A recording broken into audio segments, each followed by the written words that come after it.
A quien hemos contactado esta mañana, el doctor Edgardo Buscaglia, que es académico senior en Derecho y en Economía de la Universidad de Columbia en Nueva York, Estados Unidos, y es presidente del Instituto de Acción Ciudadana en México. Doctor Buscaglia, buenos días y bienvenido, Edgardo. Gracias por tomar la comunicación. Qué gusto estar contigo, Carmen, y con tu audiencia. Igualmente, buenos días. Pues estamos frente a esto. Estamos frente a unos comentarios y las declaraciones del embajador Ken Salazar sobre abrazos no balazos, sobre el rechazo de ayuda de AMLO de 32 millones de dólares y pues una postura que asume Ken Salazar en estos momentos, justo cuando están a punto de cambiar de gobierno y que son incongruentes, según diría la presidenta hace unos minutos, porque recuperó cosas positivas que Ken Salazar dijo de AMLO y de su lucha contra el crimen organizado y ahora dice otra cosa, es lo que está planteando el gobierno. En conjunto, ¿qué te dice todo esto? Me dice dos cosas. Primero, el embajador Salazar critica la estrategia antimafia, que realmente no existe una estrategia antimafia, pero critica la política de abrazos no balazos de López Obrador, de la misma manera que el gobierno de López Obrador criticaba las políticas de regulación de armas que entran a México a través de la frontera y que causan muertes en México. Hasta donde yo recuerdo, corrígeme, Carmen, Ebrard encabezó una demanda judicial contra actores privados, fabricantes de armas en Estados Unidos. Sí, varios. Y criticó fuertemente el gobierno de López Obrador a Estados Unidos por su política regulatoria de armas de fuego. Bueno, la presidenta Sheinbaum tiene que ser congruente y coherente. Si el gobierno de López Obrador criticó fuertemente las políticas regulatorias de armas de fuego, armas que entran a México y que causan muertes en México, de la misma manera el embajador Salazar puede criticar la ausencia de políticas contra la delincuencia organizada del gobierno de López Obrador. Hay que ser democrático, cosa que ese espíritu democrático está muy ausente de los gobiernos de López Obrador y reaccionan como los dictadores de derecha y los dictadores de izquierda de la Unión Soviética y de Chile en los años 80, Pinochet. O sea, nadie puede hablar de Chile mal. O sea, nosotros sí podemos hablar mal de otros países, pero nadie puede hablar mal de mi gobierno. Bueno, eso no es democrático. Si el gobierno de López Obrador critica a Estados Unidos por sus políticas regulatorias en lo que se refiere al tráfico de armas de fuego, de la misma manera el embajador puede hacer, porque están muriendo ciudadanos norteamericanos, pero de a decenas de miles, más de 75.000 muertes por año por el tráfico de fentanilo desde México a Estados Unidos. O sea, tiene que haber correspondencia y equidad. Las personas democráticas aceptan críticas y las críticas pueden venir del sector privado o del sector público de otros países y hay que debatir esas críticas y no tratar de reprimirlas a través de estas notas diplomáticas de gobiernos como el de Sheinbaum. Segundo, como venimos conversando contigo desde el año 2017, cuando López Obrador comenzó a anunciar estas políticas de amnistías anticipadas y de abrazos de no balazos, este tipo de vacío de políticas antimafia iban a causar más muertes, iban a causar más corrupción, iban a causar más sufrimiento al pueblo mexicano, y así fue. Se ven las estadísticas de homicidios, se ven las estadísticas de desapariciones forzadas, se observan los niveles de corrupción que han continuado aumentando en México. O sea que las políticas de López Obrador han sido un fracaso rotundo, reconocido por todos los países del mundo. Esto no es una novedad, así que el embajador llega tarde en su crítica. Esto es algo que venimos discutiendo contigo desde el 2017, cuando nosotros observamos que cuando países han anunciado políticas de abrazos, no balazos, amnistías anticipadas, como hizo El Salvador en su momento, antes de Bukele, como hizo López Obrador, eso conduce a más muertes, a más corrupción, y las estadísticas así lo indican. O sea que no hay ningún tipo de novedad, nadie se tiene que ofender ante la crítica. Las únicas personas que se ofenden ante las críticas y que al mismo tiempo critican a otros países, como es el gobierno de Sheinbaum y de López Obrador, son la gente autoritaria, y ese es el gran problema mexicano. Se está retrocediendo hacia una demagogia autoritaria en donde cada vez que se critica una política pública de Sheinbaum o de López Obrador, se arropan en la bandera mexicana, comienzan a pronunciar la palabra pueblo y se trata de reprimir la crítica, ya sea de privados o del sector público de otros países.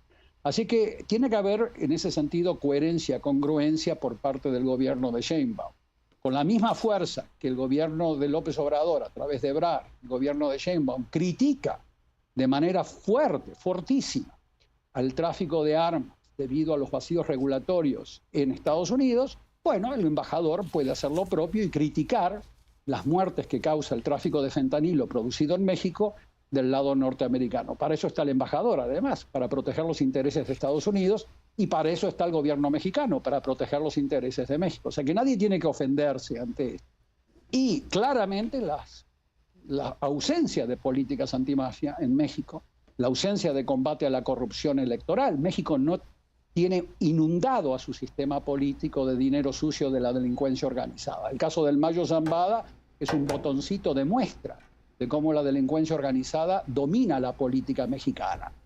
Concreta reuniones entre políticos para mediar quién va a ser el ganador y quién va a ser el perdedor en la política mexicana. Eso es algo ya indiscutible. Lo venimos discutiendo contigo desde el año 2007-2008, Carmen. Entonces, lamentablemente, el embajador llega tarde en su crítica, aunque es bueno que lo recuerde, que ha sido un fracaso total. Ahora, bueno, más allá de la declaración de Ken Salazar, que es el embajador que ha representado a los Estados Unidos todo este tiempo, estamos ya con la perspectiva puesta en Donald Trump.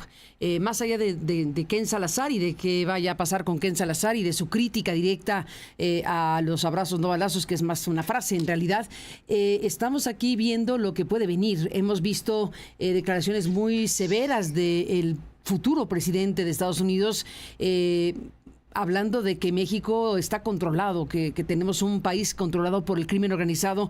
Aquella declaración, la recordarás, de que podía el narco tumbar a un presidente en 2 minutos.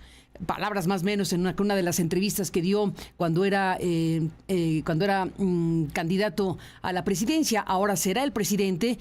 El perfil de personajes que está colocando Donald Trump para su próximo gobierno es un perfil duro o muy duro. Han hecho declaraciones respecto a México muy fuertes.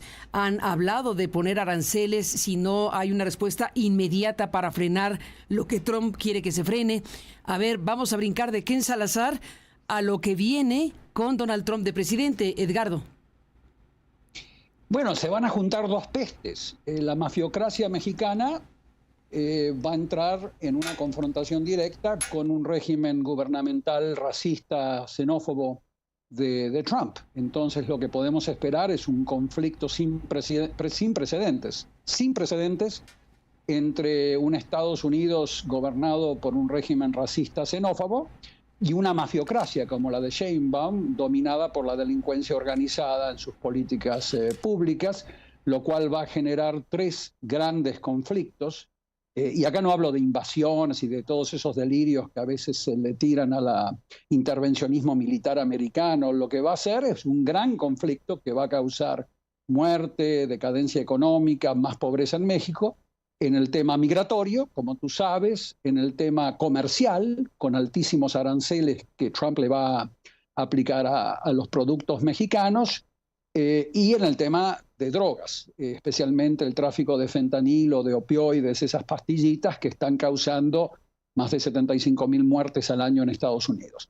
Eso va a generar 3 grandes conflictos que la presidenta Sheinbaum no está preparada para enfrentar. No tiene una estrategia todavía para poder contrarrestar estas 3 explosiones, estos 3 megaconflictos que van a producirse en las relaciones entre Estados Unidos y México, en donde el gran perdedor va a ser México, lamentablemente, por ser la economía más débil, por ser el país con las instituciones más débiles, y eso va a generar aumentos en la pobreza, recesión, lamentablemente recesión económica, debido a los altos aranceles que Trump le va a aplicar a diferentes sectores económicos mexicanos, la industria automotriz, por ejemplo. Y además hay que tener en cuenta que si bien el régimen de Trump es un régimen xenófobo, racista, clasista, con todos los defectos espantosos que tiene Trump, y su gente que está nombrando, que son una imagen de él. Lo cierto es que el régimen mexicano ha venido permitiendo que China coloque inversiones directas en territorio mexicano, cosa que México tiene todo el derecho del mundo a hacerlo, pero después estas inversiones chinas se mezclan con inversiones mexicanas y muchas de las exportaciones de estas inversiones chino-mexicanas terminan entrando exportaciones a Estados Unidos disfrazadas de mexicanas, cuando en realidad es China la que está produciendo estos bienes y servicios en México. Por lo tanto, el Tratado de Libre Comercio está destinado a que los productos mexicanos sean los que entren sin aranceles a Estados Unidos, pero cuando China llega disfrazándose de empresarios mexicanos a México y comienzan a exportar a Estados Unidos, lo que Trump está tratando de hacer y su gente es evitar de que China utilice a México como trampolín para lanzar exportaciones a Estados Unidos, haciéndole un bypass a los aranceles que se le van a aplicar a China. Por lo tanto, hay un conflicto genuino, hay un conflicto que no tiene que ver con racismo ni xenofobia. China está utilizando a México encubiertamente para exportar productos hacia Estados Unidos, cosa que el Tratado de Libre Comercio no está diseñado para eso, sería una violación al Tratado de Libre Comercio. Así que es un gran conflicto que se avecina ahí, lamentablemente, que se va a traducir en altísimos aranceles contra productos mexicanos, lo cual va a generar más desempleo, más pobreza en México de la que ya tiene, lamentablemente. O sea que por ahí viene un poco el panorama que te estoy, esos tres grandes megaconflictos que van a causar mucho sufrimiento en México principalmente. A los norteamericanos le va a causar más inflación, precios más altos quizás, especialmente en lo que se refiere a la deportación de cientos de miles y quizás millones de personas de Estados Unidos a México. Esa es una bomba de tiempo migratoria que forma parte de una de las áreas que te acabo de comentar, Carmen. El tema migratorio, cuando comiencen a deportar a personas de Estados Unidos a México, obviamente eso va a tener un impacto en la economía norteamericana, pero claramente va a generar una crisis social en México. Por lo tanto, no está preparado el gobierno de Sheinbaum para enfrentar a este complejísimo esquema de tres megaconflictos que van a afectar a México, lamentablemente. Lamentablemente te digo porque ya México está en una situación espantosamente grave, desde el punto de vista político, desde el punto de vista social, desde el punto de vista de seguridad humana por su violencia extrema, donde la oligarquía mexicana allegada a los diferentes gobiernos, ya sea el de Calderón, Peña Nieto, López Obrador o el de Sheinbaum, niegan la realidad, niegan que al pueblo mexicano se lo está masacrando a través de actos de terrorismo. Cuando mencionas la palabra terrorismo nuevamente, al estilo de Pinochet, comienza a arroparse en la bandera mexicana y a mencionar el término pueblo, pueblo, pueblo, injerencia, intervencionismo para asustar a la población, pero no resuelven las masacres que están afectando al pueblo mexicano, fosas comunes, masacres todos los días que vemos en los medios que están siendo reprimidos a través de la cancelación de propaganda oficial contra los medios que anuncian las violencias como se ocurre en Querétaro. Entonces, estamos ante una situación espantosamente grave, la cual la llegada de Trump al poder va a agravar aún más debido a estas tres áreas de megaconflictos que se avecinan. Permíteme recuperar, doctor Edgardo Buscaglia, lo que acaba de decir la presidenta de México hace unos minutos en su conferencia matutina. Respondió a las preguntas sobre el tema de qué piensa o qué dice de las declaraciones del embajador de Estados Unidos en México. Déjame recuperar esto que plantea la presidenta. Primero, vale la pena decirlo. Hay diferencias entre lo que dice el embajador de Estados Unidos un día con lo que dice otro día. Tal fue el caso, por ejemplo, de la reforma al Poder Judicial. En una ocasión dijo que le parecía bien, una semana después dijo que iba a ser muy malo para México. Les voy a poner una declaración de Ken Salazar hace algún tiempo.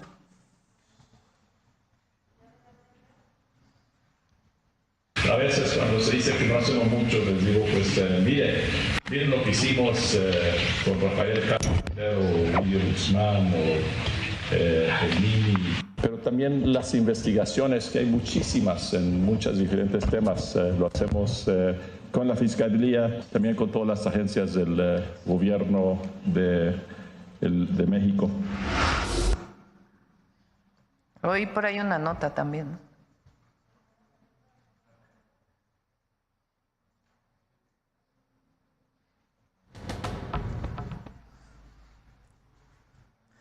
Entonces, ¿cuál declaración escuchamos? ¿La de ayer o la de hace unos meses? Ese es primer tema, porque tiene que haber consecuencia, tiene que haber lógica en las declaraciones que hace uno. No puede uno declarar primero una cosa y luego declarar otra. Primer tema. Segundo tema, México es un país libre, independiente, soberano. Nos coordinamos. Con el presidente Biden, el presidente López Obrador tuvo un diálogo de alto nivel, que le llamaron el diálogo bicentenario, en distintos temas. Tráfico de drogas, tráfico de armas, porque es de un lado y del otro. Migración, seguridad. Hay coordinación y va a seguir habiendo coordinación, porque es muy importante, porque tenemos una frontera común. Entonces tiene que haber coordinación, tiene que haber diálogo de alto nivel que nos permita coordinarnos en diferentes temas que importan a uno y a otro país. Además somos socios comerciales, pero no subordinación. Eso no. México es un país libre, independiente, soberano. Nos coordinamos, trabajamos juntos, pero no hay subordinación. Es una relación distinta, es una relación de iguales entre dos países independientes, soberanos, que compartimos mucho, compartimos familias, porque hay familias de un lado y de otro lado de la frontera. Compartimos cultura, compartimos economía, comercio, y también compartimos problemas. Y esos problemas nos coordinamos para resolverlos. Entonces, ayer hubo una nota diplomática, pero sobre todo es pues esta disparidad de declaraciones de la misma persona, y por otro lado, pues la coordinación más no la subordinación. ¿Ha tenido algún contacto con el embajador o va a tener algún mensaje? El canciller tiene ahí relación con el embajador. Cooperación, no subordinación, dice la presidenta de México, y todo lo que acabamos de escuchar. ¿Cómo te parece la declaración del doctor Eduardo Buscaglia? Me parece triste, o sea, yo no soy vocero ni del gobierno mexicano ni del norteamericano, pero sacar pedazos de declaraciones de un embajador fuera de contexto no es debatir. México ha sido, a través de sus gobiernos, el de López Obrador principalmente, un fuerte crítico de las políticas migratorias norteamericanas, de las políticas, como te decía, regulatorias sobre las armas de fuego. México, como gobiernos, han criticado a Estados Unidos de manera abierta en sus diferentes declaraciones de secretarios de Estado, del mismo presidente. Entonces no entiendo por qué, con la naturaleza autoritaria de origen que tiene esta presidenta, López Obrador, ¿por qué se sienten tan heridos? ¿Por qué se sienten tan violados en su soberanía cuando otro gobierno critica algún aspecto de las políticas mexicanas que hacen a las relaciones bilaterales? Porque no solamente muere gente en México debido a esta tragedia que está viviendo México desde hace décadas, sino que muere también gente en Estados Unidos. O sea que tiene que haber opiniones de ambas partes, debates de ambas partes, y presentar declaraciones fuera de contexto, pedacitos de declaraciones de un embajador, no es debatir. Debatir quiere decir nuestra posición es esta, por esta razón y por esta razón, y la posición de Estados Unidos está equivocada debido a esto, esto y esto. Es debatir. Esta presidenta adolece de raíces democráticas, desde su juventud en la UNAM y demás. no son demócratas. Uno lo observa en las actitudes de Monreal, en las actitudes de Noroña, creo que se llama. Son gente autoritaria, son gente que admiró durante su vida regímenes autoritarios. Al régimen soviético en los años 70, al régimen cubano. No son gente democrática. Y se observa eso. Se observa en cómo desmantelan a la oposición política, no deliberan con la oposición política, imponen reformas cuando ganan las mayorías. O sea que la tiranía de las mayorías es un hecho en México. Hacia eso va México, a la tiranía de un gobierno que se adjudica mayorías electorales contra los derechos de las minorías. En las democracias se respeta a las minorías tanto como a las mayorías. Por eso existe un poder judicial independiente en los países democráticos, cosa que en México nunca existió. Y ahora menos. Cuando uno critica la reforma judicial mafiosa que propuso López Obrador, critica el hecho de que López Obrador, de manera organizada, y de ahí viene el término delincuencia organizada, incorpora el sistema judicial a un sistema electoral mafioso, que ya viene siendo financiado por dinero sucio. Entonces está incorporando al sistema judicial, que antes eran corrompidos durante décadas por la delincuencia organizada. Iban a un juez y lo compraban o lo amenazaban, lo aterrorizaban y de alguna manera influían en sus decisiones, lo mismo con los fiscales, pero ahora está centralizando la corrupción. López Obrador y Sheinbaum con estas reformas, en donde está incorporando a los jueces a un sistema electoral mafioso, financiado por la delincuencia organizada y sin la capacidad de monitorear los dineros que entran a las campañas políticas de jueces, a las campañas políticas de jueces. Ese es el gran problema. Entonces vas a tener al sistema judicial al servicio de un gobierno que se adjudica a las mayorías sin proteger los derechos de las minorías.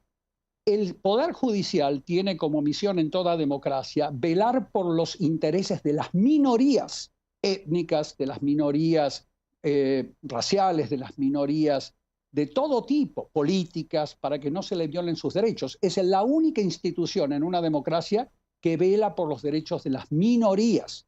El Poder Judicial no puede estar respondiendo al voto mayoritario. Tiene que estar sujeto al control de los órganos del Congreso, de la Unión, que debe controlar el desempeño y el gasto de recursos en el Poder Judicial, con comparecencias directas. En las democracias de Francia, Alemania, Bélgica, España, Portugal, Francia, todas las democracias del mundo, el sistema judicial, el Poder Judicial comparece ante el Parlamento, ante los congresos de la Unión para dar cuentas de cómo gastan recursos. Eso es lo que yo dice. Ahí sí el sistema político debe controlar los usos de los recursos, de que no haya corrupción, pero el funcionamiento diario del Poder Judicial no puede estar supeditado a los intereses de un gobierno de turno que arma listas a dedazo de jueces, de la misma manera que arman listas a dedazo de políticos, y que a través de un sistema electoral inundado de dinero mafioso comienza a elegir a los jueces que van a estar sirviendo a los poderes que lo financian. Entonces, esa es la crítica fundamental que yo le hago a la reforma judicial de López Obrador, que es una contrarreforma judicial mafiosa. México había propuesto en el 94 una reforma, en el año 1994, durante el gobierno de Zedillo, una reforma judicial que apuntaba a caminar hacia un Estado de derecho democrático. Nunca se implementó esa reforma judicial ideal que en teoría se formuló en el 94 porque el Poder Ejecutivo y los poderes judiciales de diferentes épocas se negaron a ser controlados patrimonialmente, a ser controlados por otros poderes. Eso generó mucha corrupción. Pero ahora básicamente lo que ha hecho López Obrador es dar marcha atrás a la década del 70, a la década del 50, con vistas a imponer un modelo de partido único de Estado modernizado con un sistema judicial dependiente del Poder Ejecutivo de turno. Estamos yendo hacia atrás. Un partido único de Estado con un agravante a lo que era el partido único del PRI. Ahora tenés un sistema político militarizado en donde las Fuerzas Armadas tienen un rol increíblemente poderoso, en donde las Fuerzas Armadas también están siendo infiltradas por la delincuencia organizada. Estamos yendo hacia atrás, hacia una pesadilla que ya vivió México con agravantes.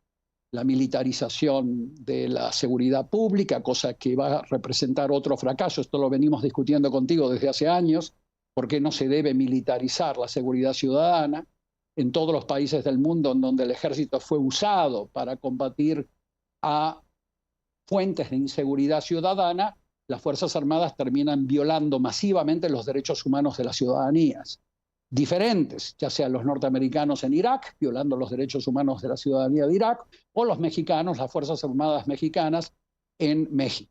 Entonces, estamos marchando hacia atrás, hacia un partido único de Estado, con un poder judicial servil, dependiente al poder político, lo cual formalizó López Obrador con su reforma, y con el agravante de una militarización de la seguridad ciudadana. Vamos a terminar con un país más incendiado que antes. A mí me gustaría dar una buena noticia en estos términos. O sea, yo doy buenas noticias alrededor del mundo cuando visito diferentes países, Ucrania, Argentina, Chile. Doy buenas noticias. Esto está bien, esto está mal.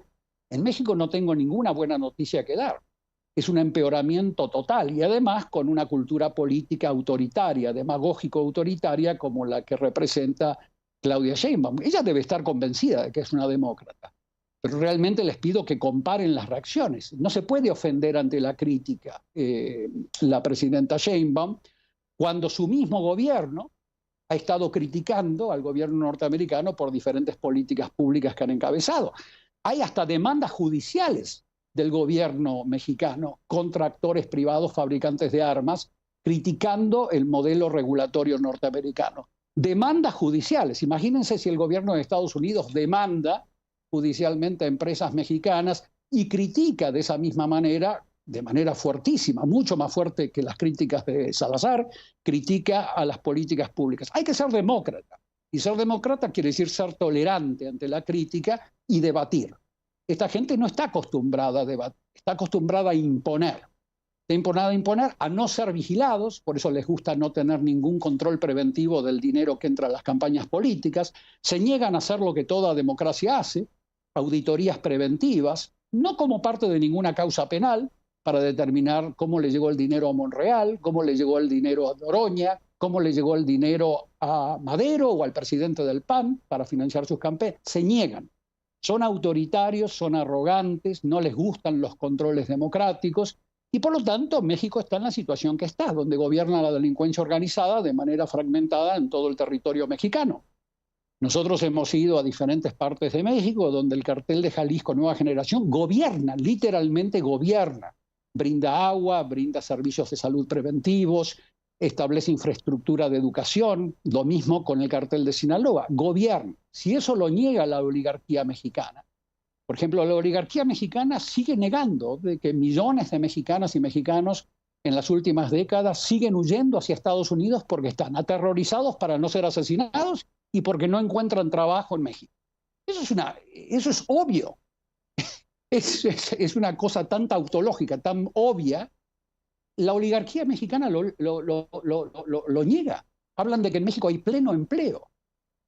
¿Pleno empleo de dónde? El único pleno empleo en México es el pleno empleo de los políticos mafiosos al servicio de la delincuencia organizada. En la economía informal mexicana, enorme economía informal mexicana, hay un enorme desempleo y sufrimiento y terror por la violencia y por eso huyen a refugiarse en Estados Unidos y en otros países. Lo niega. Esta señora sale a decir, la presidenta, de que los consulados van a estar al servicio de nuestras hermanas y hermanos. El mejor servicio que le puede prestar la presidenta Sheinbaum a nuestros hermanos y hermanas es generando empleo en México, para que las millones de personas en Estados Unidos, mexicanas, puedan regresar a su tierra, que genere empleo, que baje la corrupción, que baje los niveles de terrorismo que existen en México a través de la violencia más extrema. Eso es lo que tiene que hacer la presidenta, no activar los consulados. Entonces hay un problema de arrogancia, de intolerancia, que impide el debate abierto en estos temas, que es muy necesario, se tiene que debatir. Estados Unidos es un país cuyo gobierno entrante, el que va a venir con Trump, es un gobierno xenófobo, racista, autoritario, también demagógico, que se va a enfrentar a una mafiocracia arrogante, corrupta, que es la mexicana. Vas a tener a dos pestes fusionándose y creando un mega conflicto que va a perjudicar en mayor parte al pueblo de México y en menor parte al pueblo norteamericano. Es una gran tragedia lo que nos enfrentamos en los próximos 4 años, lamentablemente te tengo que decir. Ni hablar, así está el programa visto por el doctor Edgardo Buscaglia. Como siempre, gracias Edgardo por estar aquí y seguimos en contacto. Hasta la próxima. Felicidades, Carmen, por tu programa. Felicidades. Hasta pronto. Gracias, hasta pronto. Buenos días. Buzón de voz.